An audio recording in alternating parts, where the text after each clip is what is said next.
संविधान की कल्पना थी। बाबा साहब ने कहा कि हमने तो सोचा था कि जो संविधान सभा बनी है, हम उसके अंदर जो देश के दबे कुछ लोग हैं, सामाजिक उत्पीड़न के, गैर बराबरी के शिकार हैं, हम उनके अधिकारों की आवाज को वहां बुलंद करेंगे। उनको थोड़ा ही मालूम था कि संविधान सभा में कह देगा कि आप ही को चेयरमैन बनना है, पूरा संविधान आप ही को लिखना है। तो उनको जिम्मेदारी दे दी गई कि आपको पूरा संविधान लिखना है। अब पूरा संविधान लिखना है तो जाहिर सी बात है कि वहां बहुमत से जो पारित हो सकता था, बहस मुबाहिसा के क्रम में जो संविधान पारित हो सकता था वही हुआ। इसीलिए बहुत सारे अधिकार जो बाबा साहब चाहते थे वो संविधान में नहीं है। मसलन काम का अधिकार, आज भी हम लोग कह रहे हैं कि काम का अधिकार संविधान में मौलिक अधिकार के रूप में होना चाहिए, वो नहीं है। बाबा साहब चाहते थे कि हिंदुस्तान एक संसदीय लोकतंत्र हो, राजनीतिक प्रणाली संसदीय लोकतंत्र वाली हो, और जो अर्थव्यवस्था है वो अर्थव्यवस्था पूरी तरह से समाजवादी हो। चाहते थे कि पूरा राष्ट्रीयकरण हो। ये आज का अदानी अंबानी वाला दौर बाबा साहब बिल्कुल नहीं चाहते थे कि पूरे सड़कों से लेकर के, हवाई अड्डों से लेकर के, पूरे रेलवे ट्रैक से लेकर के, बंदरगाह, सब कुछ अदानी को दे दिया जाए। ये बाबा साहब अम्बेडकर की आर्थिक दृष्टि नहीं थी। उनकी आर्थिक दृष्टि थी कि उत्पादन करने वाले, मेहनत करने वाले किसान, मजदूर जो उत्पादन करते हैं, मेहनत करते हैं, उन्हीं को सबसे ज्यादा, सबसे पहले उनको अधिकार मिलना चाहिए, और पूरे देश के संसाधनों को संचालित करने का राज्य का जो अधिकार होगा वो मेहनत कशों के लिए, मेहनत करने वाले, उत्पादन करने वाले लोगों के लिए करें। इसको एक जन कल्याणकारी एक राज्य की कल्पना थी। ऐसे राज्य की कल्पना उनकी नहीं थी कि जहां बस अदानी ही अदानी दिख जाए हर जगह।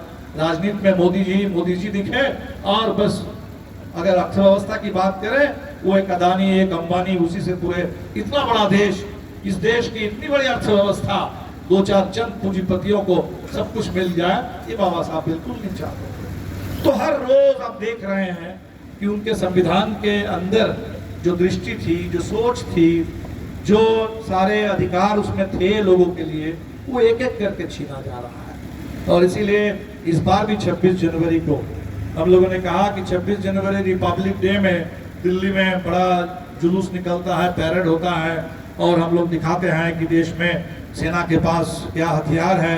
वो हथियारों की प्रदर्शनी लगाने के लिए संविधान दिवस नहीं है। हथियारों की प्रदर्शनी लगाने के लिए वो देश का गणतंत्र दिवस नहीं है। वो गणतंत्र को समझने के लिए उसका आधार जो संविधान है, संविधान की भावनाओं से पूरे देश के जनता को लैस करने के लिए, उसके लिए है। और इसीलिए नागरिकता आंदोलन के दौर में हमने देखा देश के लोगों ने संविधान को, तिरंगा झंडा को एक आंदोलन के दस्तावेज के रूप में, एक आंदोलन के प्रतीक के रूप में उठा लिया।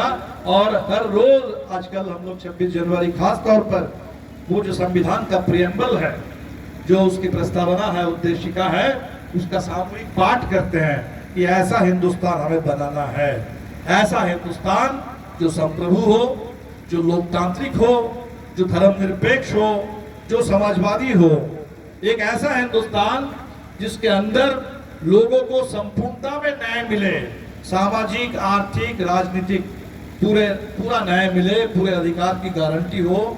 इस संविधान की कल्पना बाबा साहब की थी। और इसीलिए बाबा साहब का मतलब इस संविधान की भावना, इसको साकार करना आज ये सबसे ज्यादा खतरे में है। और हमारे तमाम साथियों ने बताया, आपके सामने भी बहुत साफ है, चीजें बहुत साफ है। इस देश में लोकतंत्र में लोगों का जितना अधिकार, लोगों का तंत्र होना चाहिए, तो लोग तो गायब हो रहे हैं। तंत्र है, उस तंत्र के साथ मंत्र को जोड़ दिया जा रहा है। यंत्र मंत्र तंत्र जोड़ करके लोगों को गायब कर दो, और उसमें किसान नहीं है, उसमें गरीब नहीं है, उसमें मजदूर नहीं है, उसमें दलित नहीं है, उसमें आदिवासी नहीं है, उसमें इस देश के तमाम उत्पीड़ित समुदाय के लोग नहीं है, महिलाओं की आवाज उसमें गायब है, उनके सम्मान की बात उसमें गायब है। एक तंत्र हमारे ऊपर थोपा जा रहा है। तो आप देख सकते हैं कि किस तरह से आज के पूरे दौर में भारतीय जनता पार्टी के लोग कहते हैं कि भाई हम तो चुनाव जीत करके आते हैं, चुनाव तो हो रहा है, हम तो चुनाव जीत रहे हैं, और आप तो बात कर रहे हैं, अभी तो आपको हमने जेल में डाला नहीं है, अभी भी बहुत सारे लोग जेल के बाहर हैं। तो ये कह करके वो बताते हैं कि लोकतंत्र है।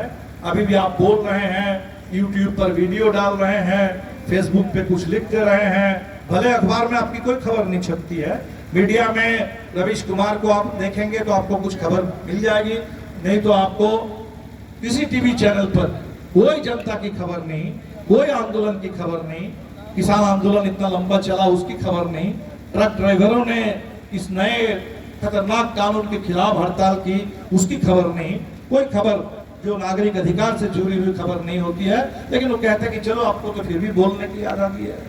तो अभी जो चुनाव जो बचा खुचा इस देश में लोकतंत्र के नाम पर जो सबूत है कि हाँ चुनाव होता है, तो चुनाव का भी आप देख लीजिए नया मॉडल आ गया है।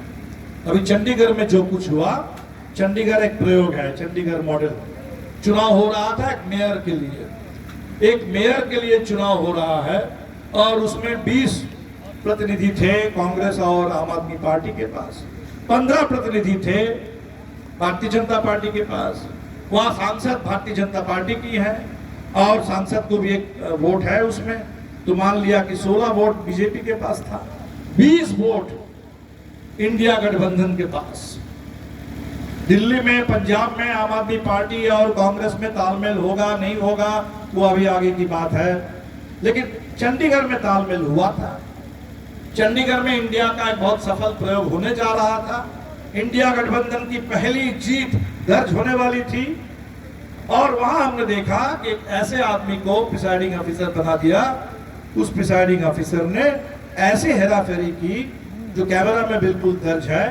8 वोट जो कांग्रेस और आम आदमी पार्टी के वोट थे उसको इनवैलिड डिक्लेयर कर दिया, उस वोट को बिगाड़ दिया और 16 वोट से डिक्लेयर कर दिया कि बीजेपी की जीत हो गई।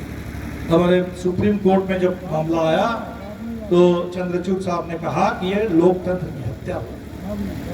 अब पता नहीं लोकतंत्र की हत्या हुई तो उस हत्या के खिलाफ क्या सजा सुनाएंगे वो तो अभी समय बताएगा, लेकिन कम से कम इतना उन्होंने कहा कि चंडीगढ़ में जो कुछ भी हुआ लोकतंत्र को शर्मसार किया गया, लोकतंत्र का मजाक उड़ाया गया, लोकतंत्र की हत्या कर दी गई। तो अगर ये चंडीगढ़ वाला मॉडल देश के चुनाव में लागू होगा, ये तो एक शुरुआती झांकी है, नजारा है।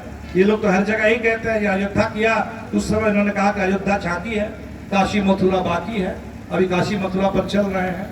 इसीलिए समझ लीजिए कि चंडीगढ़ भी झांकी है, चंडीगढ़ एक झांकी है और 24 का चुनाव बाकी है। तो चुनाव भी किस तरह से लड़ना चाहते हैं उसका संकेत उन्होंने आपको दे दिया।